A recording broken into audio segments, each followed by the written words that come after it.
Hey everyone, Rabbi Moshe Rothschild from the Israel Alliance bringing you the summary of the news from Israel for week ending Thursday, November 19th, 2020. We do all the work for you. We summarize the news, we follow the stories, we put it together, and you don't have to do anything. Just listen for a few minutes and you'll know everything that's happening here in Israel this week. The stories that at least we think are important. Top of the news. This happened last night. Deni Avdija is heading to the National Basketball Association, the first Israeli selected in the draft in the top 10. He was selected number 9 by the Washington Wizards. Also in the second round of the NBA draft, Yam Madar was taken by the Boston Celtics. Very exciting news here in Israel. Jews, we're not really known so much for our incredible athletic ability, so we're very, very proud of him. Mike Pompeo announced that the United States will be recognizing the BDS movement. That's the boycott, divestment, and sanctions movement against Israel. He announced that it will be considered anti-Semitic. Prime Minister Benjamin Netanyahu reacted that this is quote unquote, simply wonderful. The United Arab Emirates Crown Prince and Israel's President Reuven Rivlin exchanged invitations to each other and inviting their counterpart to their nation's capital. This was announced this week. In a story that I would give 2 thumbs down or a big boo, the nation of Germany, the country of Germany, censured Israel this week, warning it against quote unquote unilateral actions that could hurt the Middle East peace. Now, he did not say what he was referring to when the German minister mentioned this, but Germany's foreign minister criticized or warned Israel. Israel did not take too kindly to this, especially considering that it's coming from Germany.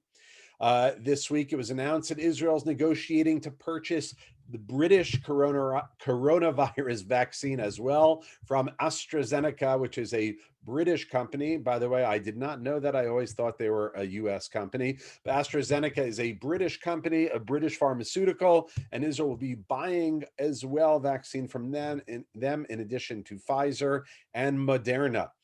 7-Eleven, maybe it's on its way to Israel. They're negotiating a deal to open, I think, some 250 7-Eleven convenience stores in Israel. Now, mark my words here, folks. I am a non-for-profit prophet. 7-Eleven will not succeed in Israel. They'll be gone within a year or 2 tops. That's my prediction if they end up coming. Israeli lawmakers pushing very hard to legalize some of the settlements that are in Judea and Samaria, what the world calls the West Bank. With the possibly changing political climate, Israel is concerned about the settlements in Judea and Samaria. And so before the end of 2020, we're trying very hard to legalize some 70 settlements in Judea and Samaria, home to some 20,000 people. This week, Israel struck Iranians that were in Syria. 10 were reported killed. The Israel Air Force attacked multiple targets in Syria early Wednesday in response to the discovery of bombs planted on the Israel-Syria border by an Iran-backed military squad. Now, if you're watching this live, by the way, I forgot to mention at the beginning, tell us where you're from. Write in the comments below where you are watching. We'd love to hear it. I'd love to hear it. So let's continue the next story. The Pakistani Prime Minister, Imran Khan, I hope I said his name right. He said that he's being pressured by Saudi Arabia and the United States to normalize relations with Israel. So we hope that happens, but he's very much resisting.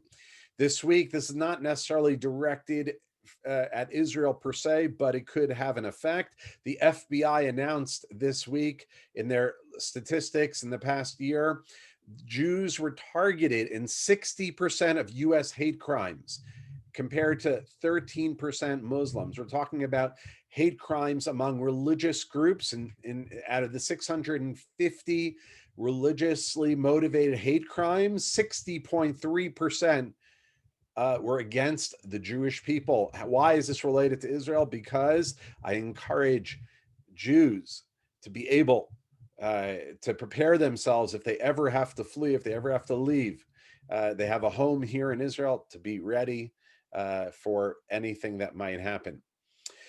The Israeli activists this week chased away European Union diplomats who were protesting new Jerusalem homes. Israel announced that they were building 1,200 new homes in an existing neighborhood already called Givat Matos, and a group of European politicians, diplomats, were protesting this plan.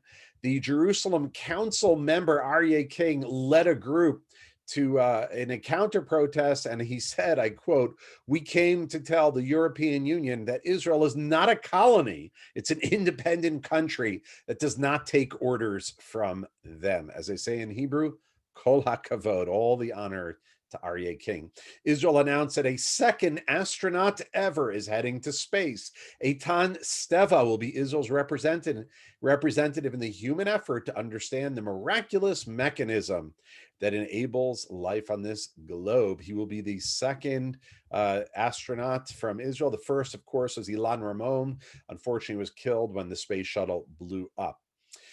Israeli assassins, it was announced, secretly killed Al-Qaeda's terror leader in Tehran. It was reported in the New York Times. The second in command at Al-Qaeda, Abu Mohammed al-Masri, was killed by Israeli operatives operating in Iran. And in the final story, Israeli device saves lives by stopping driver cell phone distraction. A company here called SaverOne developed an innovative technology using hardware and software that allows drivers to use their smartphones, listen to music, use it for navigation, but prevents them from using apps that endanger their life and the life of others while driving. Wishing you all a wonderful Shabbat Shalom, great weekend, good Sabbath. And if you'd like to donate, please go to our website, israelalliance.org/donate, or just go to israelalliance.org, look for the word donate, and wishing you all the deepest blessings from the Holy Land of Israel.